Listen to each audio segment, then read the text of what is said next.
السلام عليكم ورحمة الله وبركاته.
صل على محمد.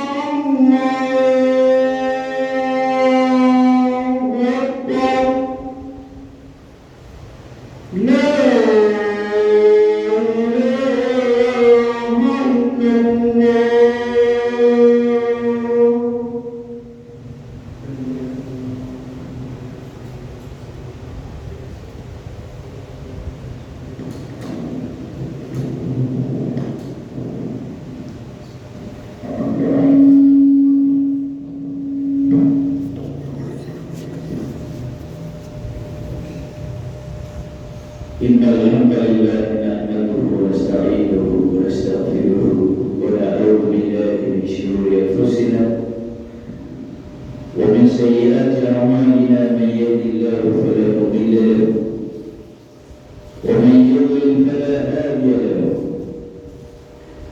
وأشهد أن لا إله إلا الله وحده لا شريك له، وأشهد أن محمدا عبده ورسوله الذي أرسله بالهدى ودين الحق ليبلغه على الدين كله ولو كره المشركون. رب اشرح لي صدري ويسر لي أمري واحلل عقدة من لساني يفقهوا قولي.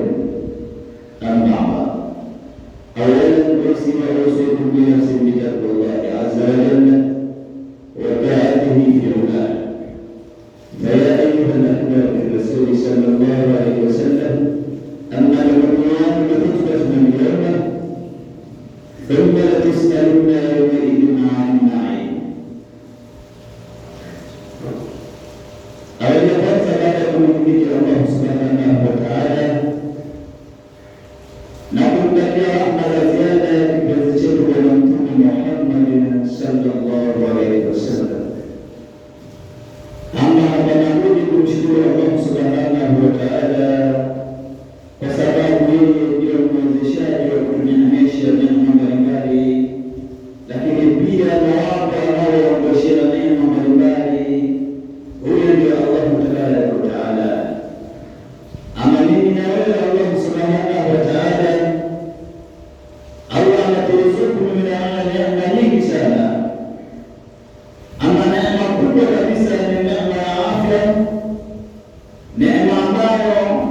tunaitumia wengi wao kwa uzuri, wengi wao tunaitumia katika sehemu ambazo hataki Allah subhanahu wa ta'ala. Ama tukizihesabu neema za Allah subhanahu wa ta'ala hatuwezi tukadhibiti, lakini tukijua ya kwamba neema za Allah subhanahu wa ta'ala ni nyingi mno. Ama tukiangalia baadhi ya vile neema ambazo zitakazozitaja neema vitatu, ili tuweze kuangalia mimi na wewe kwamba ni nini tunatakiwa kumfanyia Allah subhanahu wa ta'ala. Wapo ndugu zetu hivi sasa katika marhala na masaa kama haya tuliokuwa nayo, wako katika harakati za kutafuta viungo vyao viweze kurudi katika hali zilizokuwa kabla ya kupata au kabla ya kuondosha viungo vyao. Wapo watu walikuwa wanaona, hivi sasa wameondoshewa neema ya kuona na hawaoni. Wapo watu walikuwa na neema ya kusema na hivi sasa hawana neema ya kusema. Wapo watu walikuwa na neema ya kutembea, hivi sasa hawana neema ya kutembea. Wapo watu walikuwa na neema za kushika kwa kutumia mikono yao, hivi sasa hawana neema hii. Lakini wapo watu walikuwa na neema ya kusikia, lakini hivi sasa hawana neema hiyo na hawasikii. Ayuha al-ikhwa al-karim, ittaqillaha, mwogope Allah subhanahu wa ta'ala, kwa sababu neema zote alizokuneemesha Allah subhanahu wa ta'ala, thumma latus'alunna yawma idhin 'anil na'im. Siku ya kiyama Allah subhanahu wa ta'ala atakuuliza kuhusiana na neema ambazo amekuneemesha Allah tabaraka wa ta'ala. Nini utakwenda kumjibu Allah subhanahu wa ta'ala? Ayuha al-ikhwa al-karim, ikiwa mimi na wewe ni miongoni mwa watu ambao wameneemeshwa neema mbalimbali ambazo ametuneemesha Allah subhanahu wa ta'ala, ni vema tukasema alhamdulillah ala kulli hal. Lakini Bwana Mtume Muhammad sallallahu alayhi wasallam, huyu naye ndiye aliyopigania kutuenezea ustaarabu ambao anautaka Allah subhanahu wa ta'ala. Ametupigania dini yetu, dini ambayo imekuja na ustaarabu, dini ambayo inawafunza watu waweze kuziheshimu neema ambazo walizokuwa nazo, waweze kuzishukuru neema ambazo walizokuwa nazo. Na ndio maana Bwana Mtume Muhammad sallallahu alaihi wasallam anatukumbusha kwamba hizi neema ambazo tumeneemeshwa, tutambue ya kwamba siku ya kiyama tutaulizwa na Allah subhanahu wa ta'ala, kullukum ra'in wa kullukum mas'ulun an ra'iyatihi. Kila mmoja ataulizwa kuhusiana na neema ambazo ameneemeshwa na Allah subhanahu wa ta'ala, na kila mchunga ataulizwa kuhusu alichokichunga. Vipi neema zako ulizichunga vipi kwa ajili ya Allah? Vipi neema ambazo alikuneemesha Allah tabaraka wa ta'ala ulizifanyiaje kwa ajili ya Allah? Allah mwenyewe anathibitisha, thumma latus'alunna yawma idhin 'anil na'im, kwamba mtaulizwa kuhusiana na neema ambazo Allah subhanahu wa ta'ala amekuneemesheni. Ayuha al-ikhwa al-karim, leo mimi na wewe tumeneemeshwa neema ya kuweza kuona. Tunaona nini? Tunatumia kupitia neema hii ya kuona.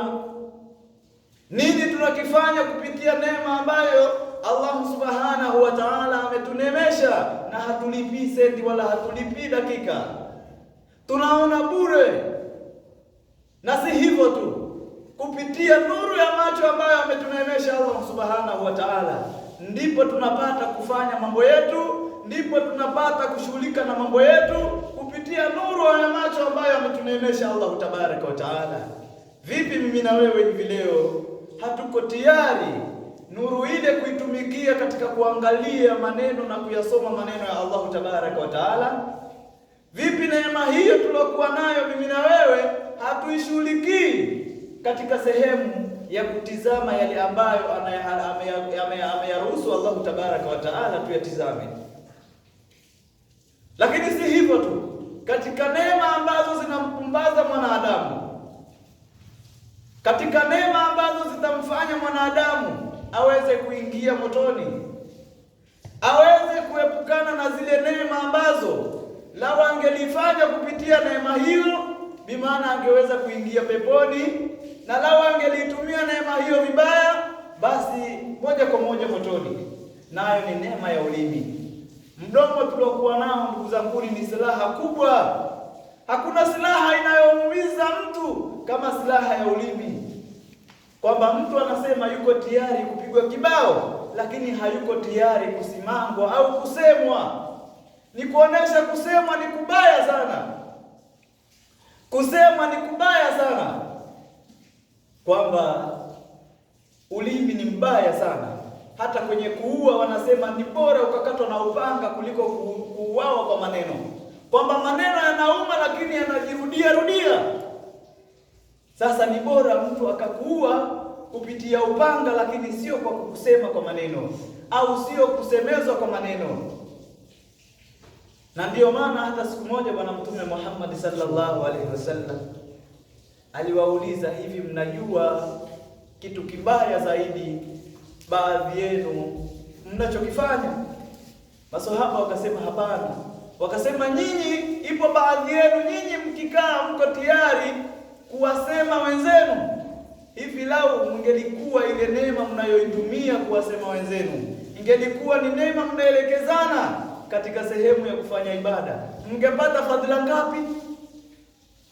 Lakini kile mnachokifanya hivi, ayyuhibbu ahadukum ayyakula lahma akhi maita, hivi yupo mmoja wenu anayependa ndugu yake amekufa alafu akaingia akaanza kula mzoga wake? Yupo? Wakasema hapana. Sasa kama hapana, vipi nyinyi mnakaa katika hali ya kuwasengenya watu? Vipi nyinyi mnakaa kupitia neema ambayo amekunemesheni Allahu tabaraka wa taala ya ulimi na mdomo kwa ajili ya kusema? Vipi nyinyi mnaitumia fursa hii kusema, kuwasema watu vibaya au kuwasema watu kwa namna nyingine? Ayuha al-ikhwa al-karim, thumma la tus'alunna yawma idhin 'anil na'im, kwamba tutambue neema ambazo ametuneemesha Allahu tabaraka wa taala, atakwenda kutuuliza. Ayuha al-ikhwa al-karim, leo nataka nidili na vitu viwili, mdomo na ulimi, kwamba ulimi ni wenye kusema kile ambacho kinahudhurisha au ambacho kinahudhurishwa na moyo, lakini si hivyo tu, macho yanachukua taarifa ya kile kitu ambacho tunachokiona. Ayuha al-ikhwa al-karim, leo sisi tuna neema ya macho, lakini macho haya baadhi yao au wengi wao tumejaliwa kumiliki simu, tumemiliki telefoni, tumemiliki TV, tumemiliki laptop na vinginevyo vingi katika vitu vya teknolojia. Ayuha al-ikhwa al-karim, kupitia neema ya macho tunaweza tukaharibu nyoyo zetu na tunaweza tukaharibu pia vile vile afya zetu. Vipi tutaharibu nyoyo zetu na vipi tutaharibu afya zetu? Ayuha al-ikhwa al-karim, ikiwa maudhui tunayoyatizama kwenye simu zetu ni habari yale ambayo Allah subhanahu wa ta'ala hayuradhi nayo, bimaana tukitizama tunapata madhambi, na tukiyakusanya kwa namna nyingine au kuyasambaza kwa namna nyingine tunapata madhambi. Ayuha al-ikhwa al-karim, vipi ulimwengu wa hivi sasa tuliokuwa nao, tuko tayari sisi kukaa bize na simu zetu na tukanunua bando ili tuweze kuangalia machafu ambayo yanajiri kwenye mitandao. Tuko tayari kusema machafu na kisha baada ya hapo tukayarusha mtandaoni. Tuko tayari kusapoti yale machafu kupitia neema ya macho yetu tunayoona. Ayuha al-ikhwa al-karim, kwamba mtu yuko tayari kukaa pahala peke yake na kisha akafungua simu yake na kisha kupitia neema ya macho akatizama vile ambavyo havimfurahisha Allah tabaraka wa taala. Siku moja katika kisa kinachoelezewa, ili tuweze sisi wenyewe wazazi na sisi wenyewe wenye watoto na sisi ambao ni vijana tuweze kujifunza katika kisa ambacho tutaelezeana, kwamba siku moja mzazi anaelezea ya kwamba mwanae alisimulia kisa ambacho kilimtokea dada yake. Bimaana dada yake wakati unaopata umauti, mdogo wake ndo akawa anaelezea sasa nini kisa cha ufaji wake huyu, na ufaji wake amekufa kufaje, mbona amekufa katika hali ambayo si nzuri. Binti anaelezea kumweleza baba yake, anamwambia baba, ndugu yangu huyu sisi tulikuwa tukilala, yeye anatuambia tusimsogelee karibu na tukae mbali naye, na iwachukua headphone na iwaweka masikioni, na kisha baada ya hapo iwawasha simu yake, iwaangalia mambo yake kwenye simu, na simu yake imejaa mambo machafu ya kila aina tofauti ya machafu. Kwa hiyo binti yule alikuwa akinunua bando lake, kazi yake ilikuwa yeye ni kutizama yale machafu, na ilhali mpaka inafika pahala yeye mwenyewe anakuwa ni mwenye kujiridhisha kama yeye ana mume. Na si hivyo tu, hata akina baba pia, wakina mama pia, kwenye sehemu kama hizi wapo baadhi yao wanatumia kutizama machafu ili waweze kujiridhisha wao wenyewe kupitia yale machafu wanayoyatizama. Inna lillahi wa inna ilaihi rajiun. Ikiwa neema ambayo amekunemesha Allah subhanahu wa ta'ala ya macho, na ndio unatumia wewe kutizama zile picha chafu. Anaeleza binti huyu, anasema kila siku ikiingia usiku, yeye alikuwa anatufukuza na yeye anakaa mwenyewe na anaangalia mwenyewe. Anasema binti huyu alikuwa ni 5 salawati, anaswali swala 5, lakini pia hakimpiti kipindi isipokuwa ndani yake na yeye atakuwa amediriki kufanya ibada. Lakini usiku unapoingia, yeye alikuwa anajitenga, na kisha baada ya hapo anaangalia picha ambazo ni za haramu. Ayuha al-ikhwa al-karim, ikiwa sisi neema hizi tumeneemeshwa na Allah subhanahu wa ta'ala, tutaulizwa kupitia neema ambazo ametuneemesha Allah tabaraka wa ta'ala, vipi tumeyatumia macho yetu? Vipi tumeyatumia macho yetu katika kutizama? Anaelezea binti yule, anasema na baada ya hapo kilivyompata kifo, basi alikufa katika hali ambayo ilikuwa akizimia na kuamka, kuzimia na kuamka. Lakini kufa kwake, alikufa uso wake ukiwa umevimba mfano wa puto. Lakini si hivyo tu, ilhali ikionekana kwenye sehemu zake za siri pakiwa pamevimba vibaya mno, lakini ilhali macho yake yamekuwa mfano wa urefu wa vidole. Akauliza, hivi ndivyo ilivyokuwa picha yake akifanya?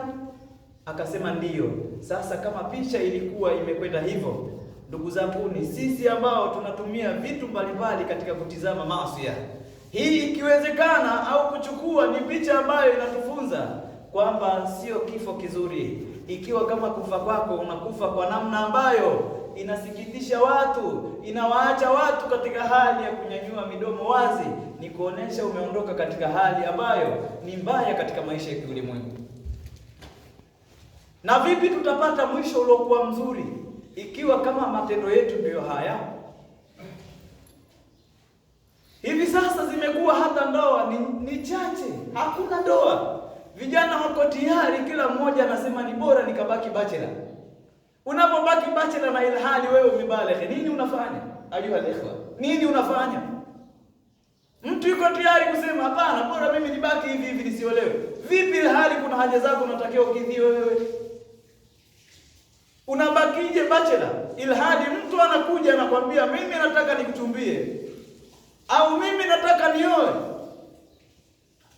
lakini mtu hayuko tayari kuoa kwa sababu anacho kitu ambacho anakifanya kinamridhisha, ilhali ni njia mbaya ambayo anaichukia Allah tabaraka wa taala. Ikiwa kama njia hii, vijana wetu wengi wameangamia kupitia njia hii, na vijana wetu wengi wamepotelea katika dimu hili. Ayuha al-ikhwa al-karim, ni kuonesha ikiwa kama hatutoi taarifa na mafunzo kupitia vitu ambavyo tunavitumia, watoto wetu ni kuonekana wataangamia mno, na baadhi yao hawatofurahia kuzifurahia ndoa zao, kwa sababu sisi tumewaacha kuwafundisha yale ambayo anayataka Allah subhanahu wa ta'ala. ikiwa sisi hawa watoto wanaoyafanya hayo hivi, au huyo mtu mzima anayefanya haya, au mtu yeyote anayefanya haya, ni kuonekana huyu matendo yake yatakuwa ni mabaya mno.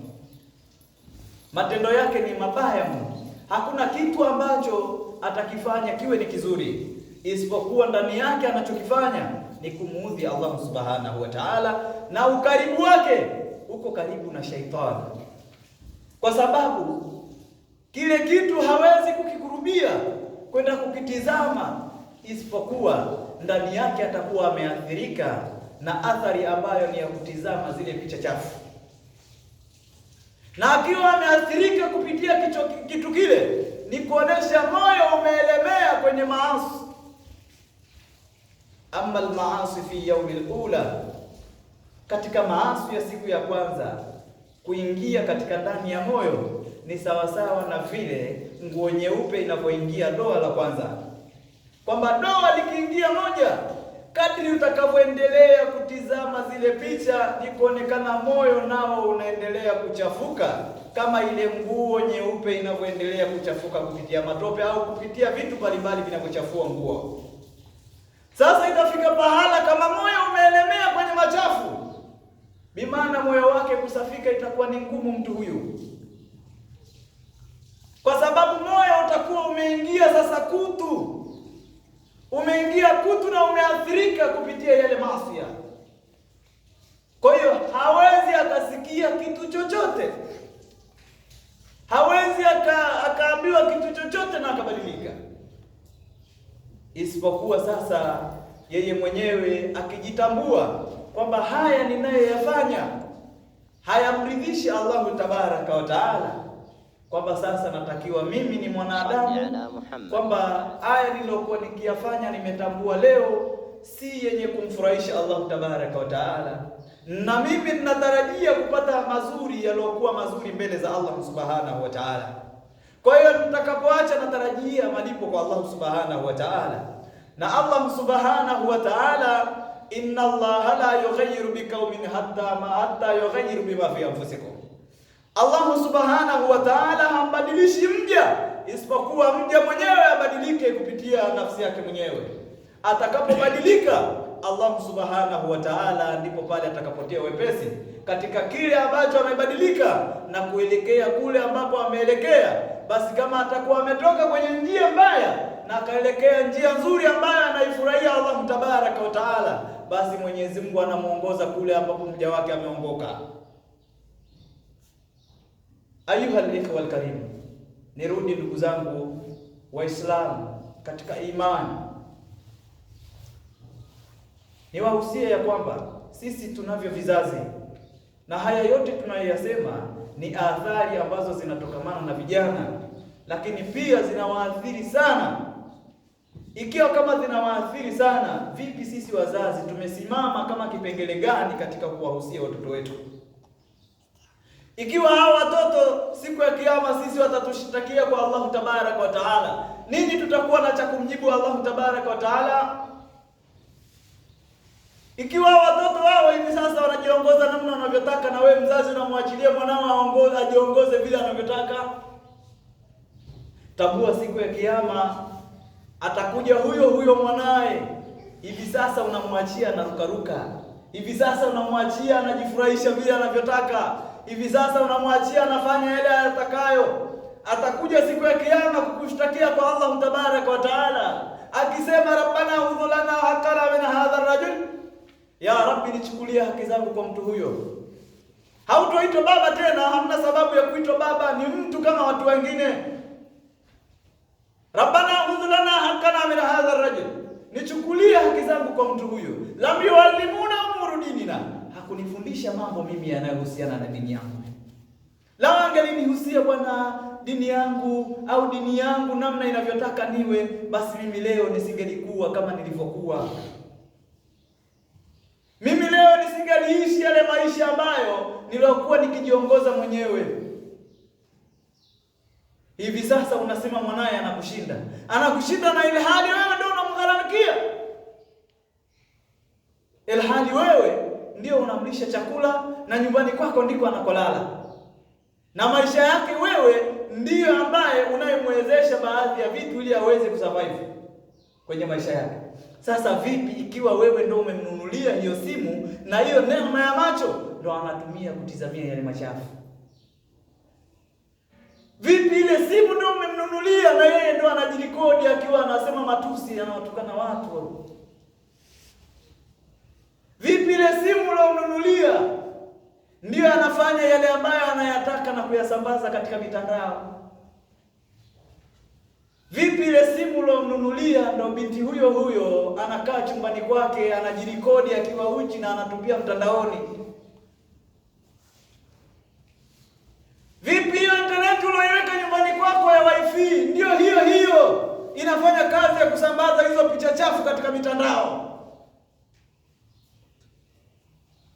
Na sisi tukikaa tunaangalia kwenye mitandao, halafu kisha baada ya hapo kupitia uchafu ule alioposti wengine wanasema mashaallah kupitia uchafu huo, na watu wanasapoti kupitia uchafu huo. Ayuha al-ikhwa al-karim, ikiwa kama hali itakuwa ni hivyo, vipi atakapoondoka katika ulimwengu wa kidunia na akaelekea barzakh? Nani atakuja kuzifuta zile picha ambazo ameziposti mtandaoni? Zile video alizoziweka kwenye mtandao akiwa anafanya mambo yake ya uchafu, nani atakuja kuzifuta? Nani atakuja kuziremove kutoka kule kwenye mtandao zisiendeleze kutizamwa? Nani atakuja kuzifuta? Ikiwa kama zile athari za vitu mtu alivyoviacha duniani vinaendeleza kumchumiza, vipi atakapoondoka katika ulimwengu huu wa kidunia na akaelekea barzakh? Vile video ambazo ameziweka ni zenye athari, ni zenye kutizama katika hali mbaya, vipi mtu huyu ataendelea kupata adhabu za Allah subhanahu wa ta'ala? Vipi mtu huyu atakuwa na hali gani akiwa amerejea kwa Allah subhanahu wa ta'ala na akiwa ameacha matendo yake yalikuwa ni hayo? Ayuha al-ikhwa al-karim, familia zetu tunazoishi nazo tuzifunze ya kwamba wanayoyafanya kwamba si kufurahisha ulimwengu, bali wafanye yale ambayo Allah subhanahu wa ta'ala anayafurahia, ili waweze kwenda kuneemeka mbele za Allah subhanahu wa ta'ala kupitia zile athari. Kama ni mazuri waliokuwa wakiyafanya, wakiwa wanayaposti mawaidha, wanaposti kitabu cha Allah subhanahu wa ta'ala na hadithi mbalimbali, watu waweze kunufaika kupitia maneno ya Allah subhanahu wa ta'ala na hadithi za Bwana Mtume Muhammad sallallahu alaihi wasallam. Vipi mtu yule atakapoingia akakutana na kitu ambacho alichokizungumzia kwamba kinamwambia Allah subhanahu wa ta'ala hataki kitu hichi, Allah subhanahu wa ta'ala anataka kitu hichi, kupitia klipu ile aliyoiposti, na mtu akabadilika kupitia klipu ile, bimaana yule atakuwa amenufaika kupitia klipu ile, kwamba ile klipu aliyoiacha inaelekeza mambo ambayo anayataka Allah tabaraka wa taala na inakataza mambo ambayo hayataki Allah tabaraka wa taala.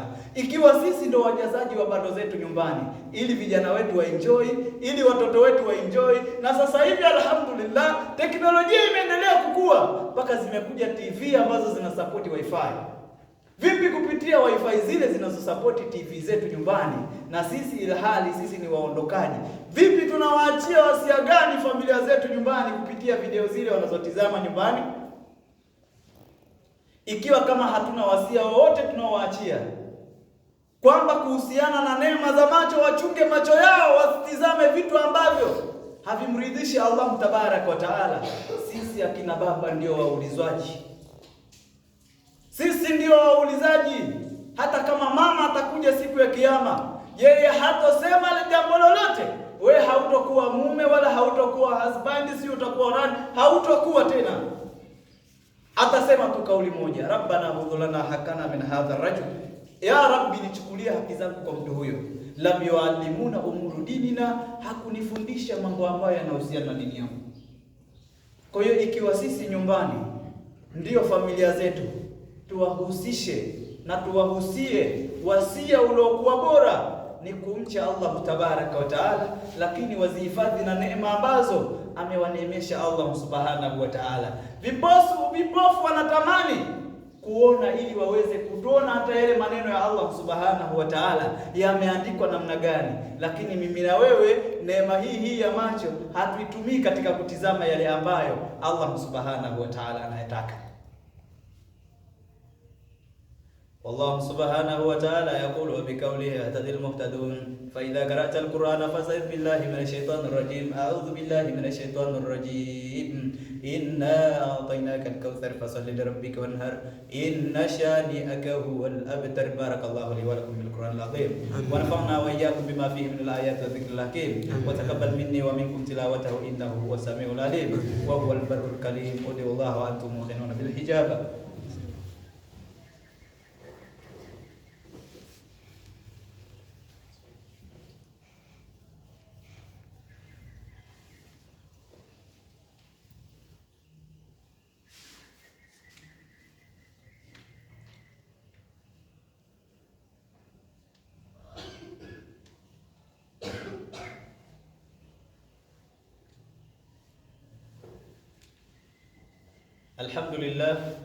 Alhamdulillah rabbil alamin wassalatu wassalamu ala sayyidina Muhammadin wa ala alihi wa sahbihi wa man tabi'ahum bi ihsan ila yawmiddin wa ba'd. Awalan usi wa usikum bi nafsi bi taqwallahi marratan thani wa fi khutbati thani. Na kuhusieni katika sala zima la kumcha Allah tabaraka wa taala, sambamba na kuihusia nafsi yangu kuelekea katika sehemu ya ibada ya kumcha Allah tabaraka wa taala. Ama unwani ya hutuba yetu tumeelezea kwamba thumma la tusaluna yawma idhin 'anil na'im, kwamba siku ya kiyama tutaulizwa kuhusiana na neema ambazo ametuneemesha Allah subhanahu wa ta'ala. Lakini tukasema neema, tumeneemeshwa neema nyingi sana ndugu zanguni, tumeneemeshwa neema nyingi sana, kwamba pia kule kuamka tu ukiwa vizuri ni neema hiyo, lakini pia kule kupiga hatua ni neema hiyo, kwamba kuna watu wamenyimwa hatua hizo, hawatembei isipokuwa kwa msaada wa kitu ambacho kitamwezesha labda kumslide aweze kwenda, lakini sio kwenda kupitia neema ya miguu. Lakini kuna watu pia hawana neema za kushika kupitia mikono yao, mikono imeparalyze kabisa, haifanyi kazi. Lakini mimi na wewe tunayo mikono na tunatumia neema hizo. Nini tunamfanyia Allah subhanahu wa ta'ala? Ama hutuba ya leo tumeelezea vitu viwili tu, macho na mdomo. Macho yanaona na kutizama, lakini pia mdomo nao unasema kuthibitisha yale ambayo yaliyoko moyoni. Kupitia macho yametizama, na kisha baada ya hapo taarifa zikaenda moyoni kuhifadhika.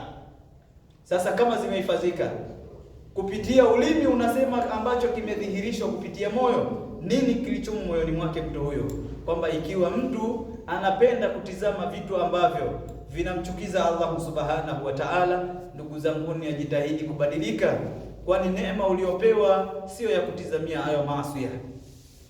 Na wale ambao wao ni wasemaji wazuri, lakini katika usemaji wao ni maneno ambayo wanayoyasema yanamchukiza Allah tabaraka wa taala, wajitahidi kusema yale ambayo yanamfurahisha Allah subhanahu wa taala. Kwani ikiwa wanatumia hizo interneti, watumie interneti kupitia mazuri, ili waweze kunufaika kupitia yale ambayo watakayokuwa natizama. Vipindi vipo vya kujifunza ndugu zanguni, vipindi vipo vinazungumzia nini mwanadamu anatakiwa kufanya katika mgongo huu wa ardhi, kupitia mawaidha, kupitia Qur'ani zipo zimejaa tele. Nini usumbuke kupitia kujichumisha midhambi?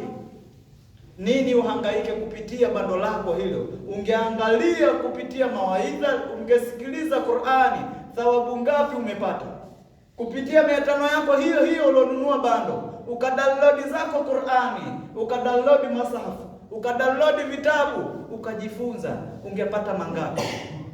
Na hivi sasa teknolojia imekwenda vizuri, kwamba unaweza ukasoma Qur'ani, lakini unaweza ukawa unasikilizia pale pale. Masahafu zipo za design hiyo. Unaweza ukadownload, mimi leo nataka nisikiliza suratul Baqara yote nzima na tafsiri yake, ukaidownload, masahafu ipo inasoma na ina download na inatoa audio, kwamba unasikiliza huku kwa sauti, huku unaangalia maneno namna yanavyotiririka. Bando lako ukilitumia vizuri, basi utakuwa umepata thawabu. Lakini ukilitumia bando lako vibaya, hiyo 500 ulioitoa, basi itakuwa imekuchumisha madhambi mengi sana. Kwa hiyo ikiwa sisi kama wazazi na sisi kama vijana tubadilike, ikiwa tuko katika sehemu za kutizama machafu, na sisi familia zetu kama wazazi tukasimame videte kuzisimamia vile vitu ambavyo ni vya teknolojia vilivyoko nyumbani kwetu, kwa sababu watoto wetu mara nyingi ndivyo wanavyoshughulika navyo, kutumika navyo, kwamba wanatumia simu, wanatumia TV. Lakini TV sasa hivi zimekuja, zipo zinaposapoti internet. Ikiwa kama wataweza kuingia YouTube, kuingia wapi kutizama, basi hebu wape mlolongo ambao unamridhisha Allah subhanahu wa ta'ala, na watizame yale ambayo Allah subhanahu wa ta'ala anayaridhia. Isipokuwa kama hatukufanya hivyo, tutambue Bwana Mtume Muhammad sallallahu alayhi wasallam anatukumbusha kwamba kullukum ra'in wa kullukum mas'ulun an ra'iyati, kila mmoja ni mchunga na ataulizwa kuhusu alichokichunga. Utaulizwa neema zako, utaulizwa familia yako, utaulizwa vitu ambavyo umevichunga katika mgongo huu wa ardhi.